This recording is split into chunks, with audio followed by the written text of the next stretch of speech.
Ada 7 yang perlu kita perkuat jiwa keusahaan secara personal. Tolong kita hidupi, kita praktekkan. Percayalah, kalau ketujuh nilai utama entrepreneur ini, pasti kita sukses dalam bisnis kita masing-masing.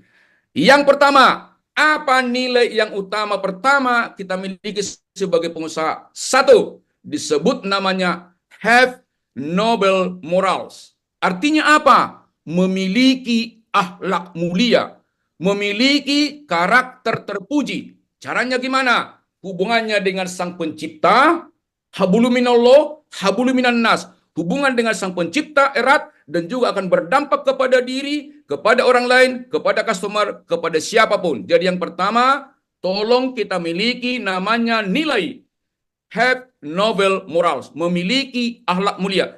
Boleh kita lihat, pengusaha jatuh biasanya adalah karena kurang waspada menjaga moralitas. Yang kedua, sahabatku semua, tolong kita mencintai bisnis kita. Disebut namanya love and passion for the business. Kalau kita kontraktor, tolong kita cintai. Kalau kita misalnya supplier bahannya, tolong kita cintai bisnis kita. Dan juga tolong kita semangat melakukan. Love, mencintai, passion itu semangat. Artinya kalau pengusaha mencintai bisnisnya, rugi pun tidak akan gentar, bahkan lebih kreatif untuk mencari solusi. Maka oleh karena itu yang kedua, tolong teman-temanku semua, cintailah bisnismu sekarang, profesimu sekarang, dan juga semangatlah, totalitaslah melakukan. Love and passion for the business. Dalam bahasa orang bijak berkata begini, bagaimana kita mencintai? Nah, dikatakan begini, kutipannya adalah cinta dulu baru titik. Cinta dulu baru cantik. Ini pun perlu kita dorong kepada semua staf kita, anggota kita, cintailah bisnismu sekarang, maka itu akan cantik kita lihat. Kalau cantik berarti kita akan selalu dekat di sana, selalu kita perhatikan. Kalau kita cinta dengan bisnis, tahu kita apa keunggulannya, apa keterbatasannya, dan bagaimana solusinya. Yang ketiga, jiwa seorang pengusaha itu adalah self-starter. Artinya berjiwa perintis. Jadi sebelum terjadi perubahan teknologi, dia bisa mengantisipasi. Atau disebut juga namanya seorang pengusaha tidak selalu tergantung dengan orang lain, tetapi dia bisa memulai sesuatu sendiri dan bisa menjelaskan kepada orang lain. Ini adalah jiwa yang ketiga, disebut namanya self-starter. Berjiwa perintis, bisa memulai sesuatu sendiri. Dari mana datangnya itu? Pasti karena kita memiliki nomor 1 dan nomor 2. Memiliki have noble morals, karena kita tanggung jawab dengan sosial. Kemudian juga kita mencintai bisnis kita. Yang ketiga, pasti muncul ide-ide brilian. Yang keempat adalah produk customer fokus. Membuat produk fokus pada pelanggan. Sebelum kita sebagai pengusaha menawarkan satu produk, tolong kita orientasi dulu apa yang dimaksud dengan kebutuhan pelanggan.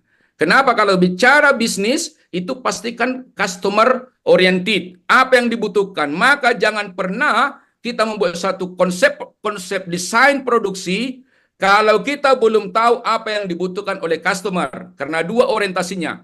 Satu, customer oriented. Kita membuat satu produk konstruksi sesuai dengan kebutuhan, atau disebut namanya product oriented. Artinya tanpa kita tanya, kita siapkan desain-desainnya. Tetapi yang paling tepat adalah customer oriented. Jangan pernah kita membuat satu produk yang tidak dibutuhkan oleh pelanggan kita atau katakanlah ya properti. Yang kelima adalah seorang pengusaha harus memiliki apa yang dimaksud dengan execution intelligence.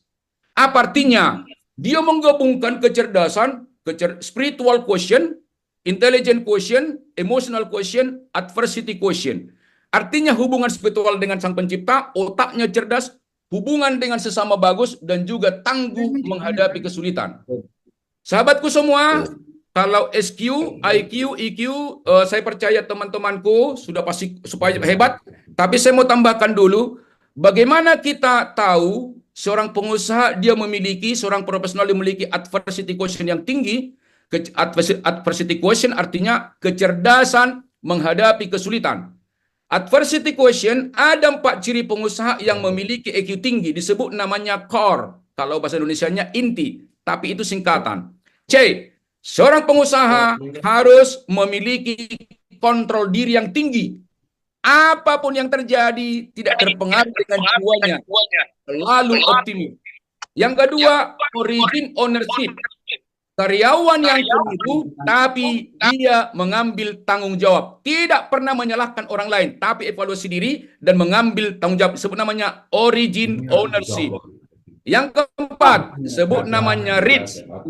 Kemampuan melokalisir persoalan. Persoalan keluarga tidak dibawa ke proyek. Persoalan proyek tidak dibawa ke keluarga. Dia batasi. Yang terakhir adalah endurance.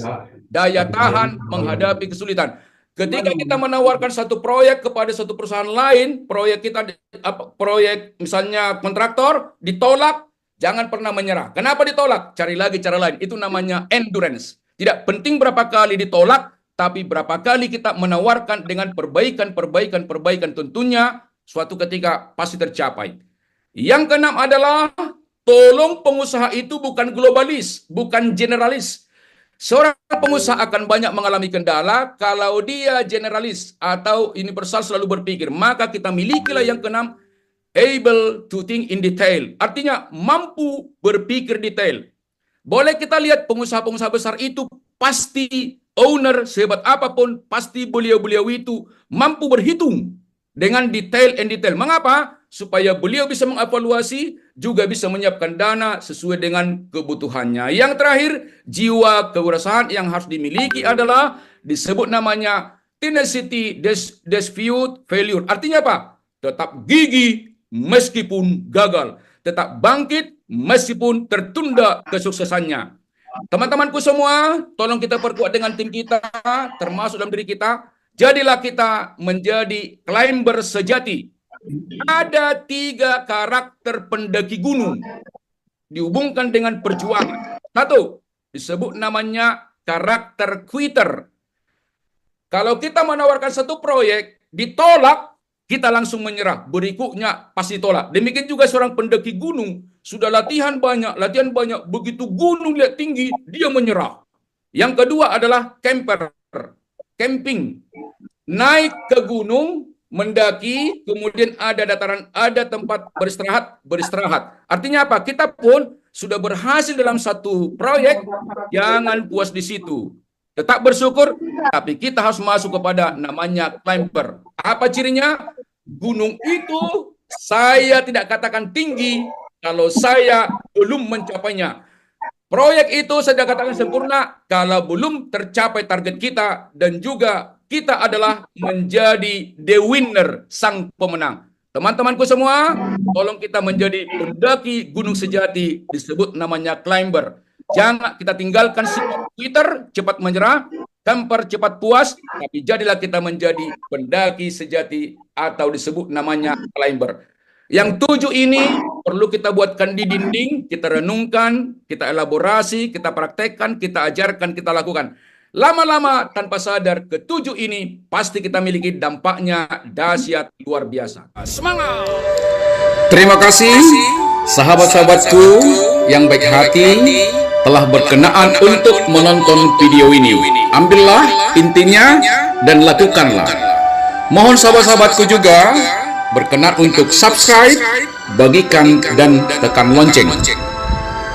Bila mana perusahaan atau organisasi sahabat-sahabatku membutuhkan pelatihan 8 etos kerja profesional, kepemimpinan, transformasional, dan praktis bagi manajer dan supervisor atau pimpinan organisasi Anda, teknik pemecahan masalah dan komunikasi efektif atau public speaking, membangun guru berkarakter unggul dan motivasi belajar siswa, serta motivasi dan strategi pemenang pilkada dan juga program lainnya, silakan menghubungi saya, Saud Stompul, etos master dan motivator nasional, di telepon 0855 789 4277 atau bisa dihubungi di TikTok Saud Motivator Nasional, Facebook Saud Stompul, LinkedIn Saud Stompul Motivator Nasional. Saya sudah sangat berpengalaman